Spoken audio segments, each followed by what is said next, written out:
Welcome to Dehamrita YouTube channel. Please subscribe, like and share.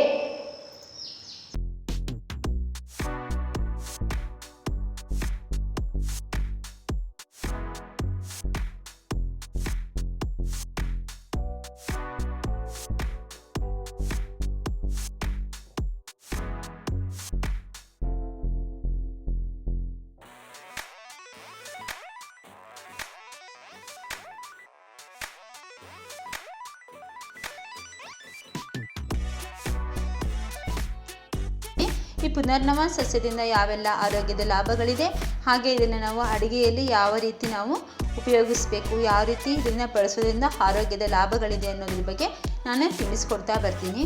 ನೋಡಿ, ಇದನ್ನೇ ನೋಡಿ ಪುನರ್ನವ ಸೊಪ್ಪು ಅಂತ ಕರೀತಾರೆ.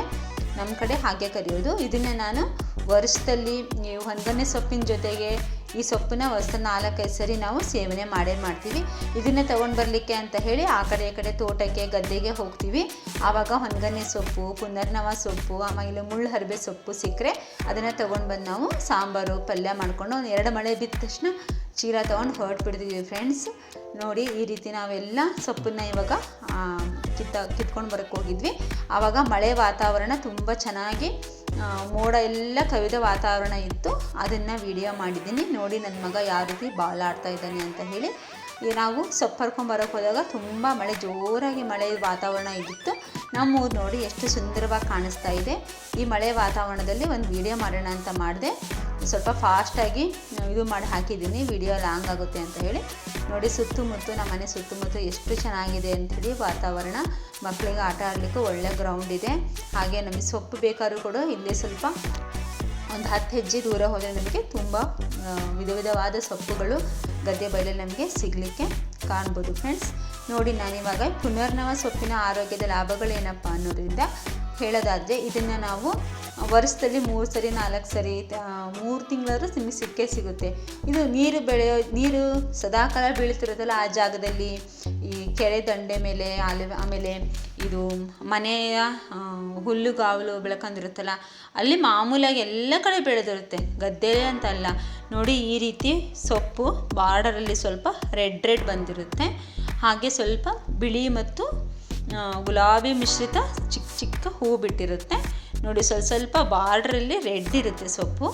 ಒಂದು ಸ್ವಲ್ಪ ಇದು ಪಾಲಕ್ ಸೊಪ್ಪಿನ ಥರನೇ ಸ್ವಲ್ಪ ಇದು ಬರುತ್ತೆ, ಲೋಳೆ ಬಂದಂಗೆ ಆಗುತ್ತೆ. ಇದನ್ನು ನಾವೇನು ಮಾಡಬೇಕಪ್ಪ ಅಂದರೆ ಹೆಸರು ಬೇಳೆ ಜೊತೆಗೆ ಹಾಗೆ ನಾವು ಹಾಕಿ ಸೇವನೆ ಕೂಡ ಮಾಡ್ಬೋದು. ಇಲ್ಲಾಂದರೆ ನಾವು ಹೆಸರು ಬೇಳೆನ ಹಾಕಿ, ಇಲ್ಲ ಹೆಸರು ಕಾಳು ತೊಗರಿ ಬೇಳೆನ ಹಾಕಿಬಿಟ್ಟು ಒಂದು ಕುದಿಸ್ಕೊಂಡ್ಬಿಟ್ಟು ಇದನ್ನು ಬೇಯಿಸಿ ತಗೊಂಡಿದ್ದೀನಿ ನಾನು.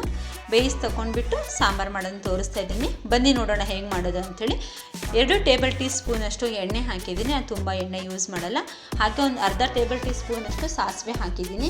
ಆನಂತರ ನೋಡಿ, ನೀಟಾಗಿ ಸೋಸಿಬಿಟ್ಟು ನಾನು ನೀಟಾಗಿ ಒಂದು 3-4 ನೀರಿಂದ ತೊಳೆದಿದ್ದೀನಿ ಫ್ರೆಂಡ್ಸ್. ಯಾಕಂದರೆ ಗದ್ದೆ ಬದಲು ಹರಿದಿರೋ ಸೊಪ್ಪಲ್ವಾ, ಅದಕ್ಕೆ ನಿಮಗೆ ಗೊತ್ತಲ್ಲ ಮಾಮೂಲಾಗಿ ನಾನು ಯಾವ ರೀತಿ ಸೊಪ್ಪನ್ನು ವಾಶ್ ಮಾಡ್ತೀನಿ ಅಂತ. ಅರಿಶಿನ ಪುಡಿ, ಉಪ್ಪು ಹಾಕ್ಬಿಟ್ಟು ವಾಶ್ ಮಾಡ್ಕೊಂಡು ಬಂದಿದ್ದೀನಿ. ಇವಾಗ ಸಾಸಿವೆ ಹಾಕಿ ಚಟಪಟ ಅನಿಸಿ ರುಚಿಗೆ ತಕ್ಕಷ್ಟು ಉಪ್ಪು ಹಾಕಿ ಈ ಸೊಪ್ಪನ್ನು ಒಂದು ಸ್ವಲ್ಪ ಎಣ್ಣೆಯಲ್ಲಿ ಬಾಡಿಸ್ಕೊಳ್ತೀನಿ.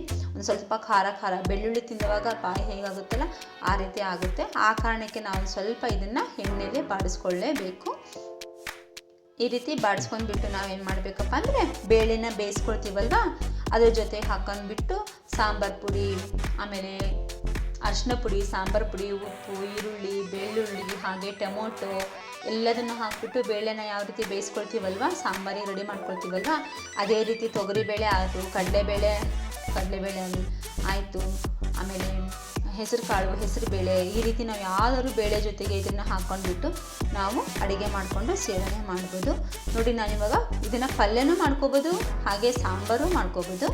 ನಾನಿವಾಗ ತುಂಬ ಅವಸರ ಇರೋ ಕಾರಣ ಸ್ವಲ್ಪ ನಿಮಗೆ ಪಲ್ಯ ಮಾಡಿ ತೋರಿಸ್ತೀನಿ.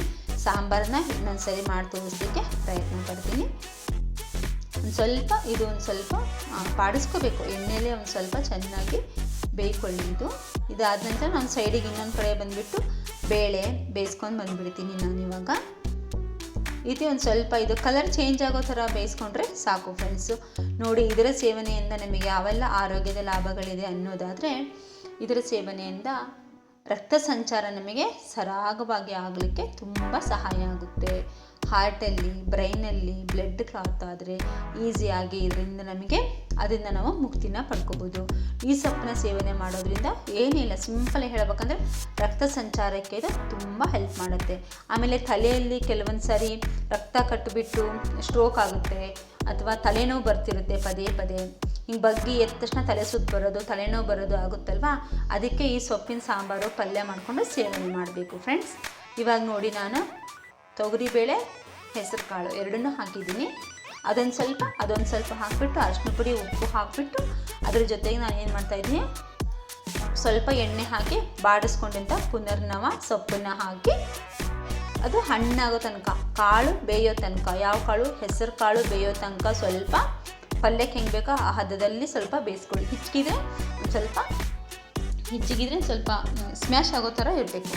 ಆ ರೀತಿ ಬೇಯಿಸ್ಕೊಂಡ್ಬಿಟ್ಟು ನೋಡಿ, ಇವಾಗ 2 ಟೇಬಲ್ ಟೀ ಸ್ಪೂನಷ್ಟು ಎಣ್ಣೆ, ಸಾಸಿವೆ, ಜೀರಿಗೆ, ಕರಿಬೇವಿನ ಸೊಪ್ಪು, ಇಂಗು, ಈರುಳ್ಳಿ, ಟೊಮೊಟೊ, ಅರಿಶಿನ ಪುಡಿ, ರುಚಿಗೆ ತಕ್ಕಷ್ಟು ಉಪ್ಪು.